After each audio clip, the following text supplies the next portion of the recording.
Listen, technology, of course, is a specialist subject on this programme of a Tuesday. Delighted to be joined by Professor of Cybersecurity at the Ulster University, no stranger to the programme, Kevin Curran. Kevin, a pleasure and good afternoon to you.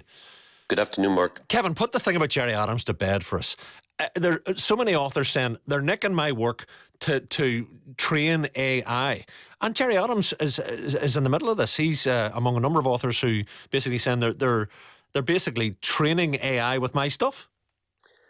Yeah, I mean, almost every author, even my 13 books are within the database that Meta scraped. So basically, these large language models, the AI, again, which has been put into WhatsApp in the last week even, have to have data to train on. And there's no better data than the books which are online, which are well formatted, copy edited, and everything else. But what they did was, rather than go out and get the copyright, and pay a fee to all the authors and the publishing companies as well, they just found this database, which has been around for years, LibGen, and it contains, up to 100 million, academic papers and books. And they literally scraped that, which contains all the material of copyrighted books, but of course is hosted illegally. They scraped that, of course, removed things like ISBN numbers and everything else, and used this to train the Meta's artificial intelligence large language model again. So, I mean, it's as illegal, it completely bypasses copyright. Gotcha. And why do they do it? Is it because of the nuance of every writer? Or if somebody Googles, write me a paper on cybersecurity in the style of Kevin Curran or on Irish socio-political stuff in the style of Gerry Adams, is that how they do it? It's that, but it's also to answer any queries as well. So someone types in, how do birds make a noise with their, whatever. And there will be books, of course, most of the material will not be on websites. It will be in books which have been written for 100 years. And again, they're online. So again, that the answer will come from there because it will, of course, it'll know the pattern and the answer in the question. Mm-hmm. So it would need legislation, though, Kevin. It would need national governments or European Union level to go, you can't do that. And if you do it, you have to pay for it the way you would if you're buying a book. Exactly. It's got a snowball. Already I'm involved in legal cases, so, with authors in Belfast, again, which are suing Meta because, again, that they can tell that they're... Yeah, again, the proof... The difficult thing is at the moment proving that your book has been scraped. All you can really do at the moment is if the book was on LibGen, which you can see, you can go to LibGen. Of course, you need a VPN here because it's barred in the UK. But if you just get around that and go to LibGen, which I did and typed in my name, I can see all the books of mine which are on there and have been there for years as well. And does that bug you? You've gone into the time and the expertise as a leading voice in your academic sector, and there it is, just gratis. That must bug you. Not at all. No, I'm very fortunate because the books are only I get pennies from books really over the years. But again, the thing is, there's people whose full-time living comes from authoring books as well. So, of course, they rightly feel cheesed off about this, but no, not for me. Right, Kevin, I didn't know we were going to talk about this, but I experienced it for the first time. I crossed a Rubicon last week. I went down to Spain for the first time in yonks and yonks and yonks. And for the first time ever, I checked in online. I know people laughing at this, but I'm one of those guys travelling, always had to print off the boarding pass, fumble a big A4 sheet out of the sort of the man bag at the airport. But then I used the barcode that they sent me on the app, and it worked, and I couldn't believe it. But they're even going to potentially, do away with that? And how are they going to do it in terms of, well, if they remove all that, how will they know it's you getting on? Yeah, but of course, yeah. Basically, when you're checking in, really, or actually booking your flights at that stage, to your phone again will come a journey pass, and then this will contain, of course, it's sent to your phone. You're the only one who should have your phone. It's also links to your passport as well.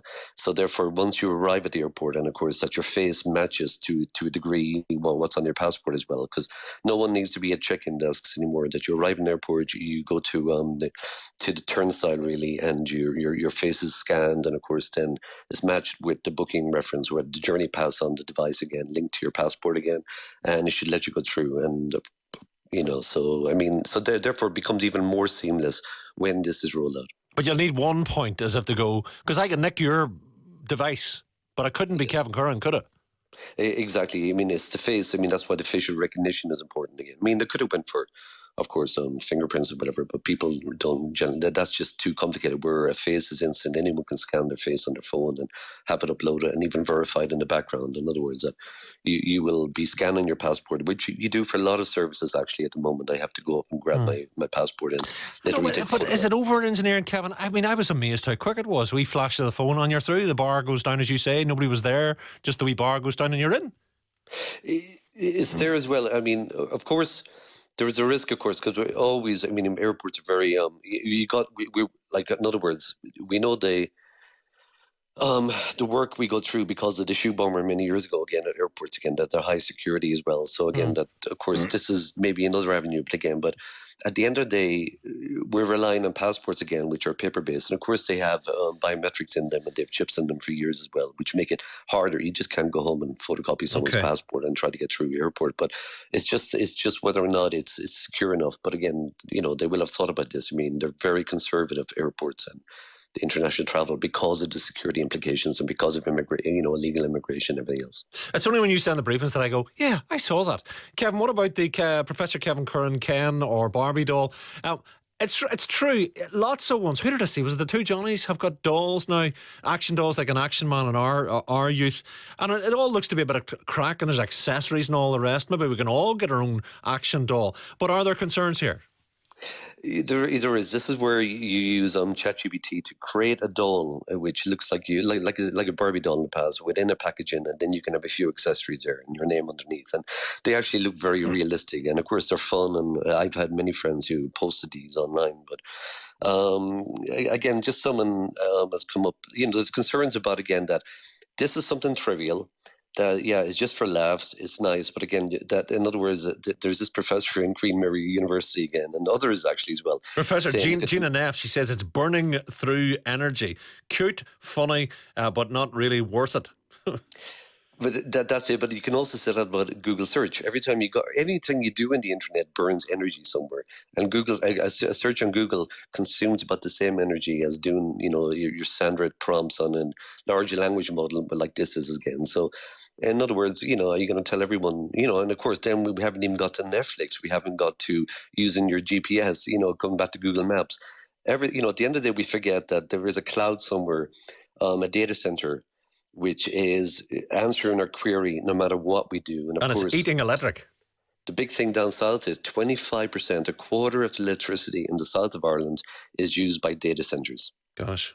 Gosh, right. Food for thought, Kevin. And nothing's for free in that sense, no matter how cursory or glancy or click on your smartphone. Kevin, we appreciate it. Professor Kevin Curran there. So think twice maybe about your Chat GP doll, folks, as a stocking filler.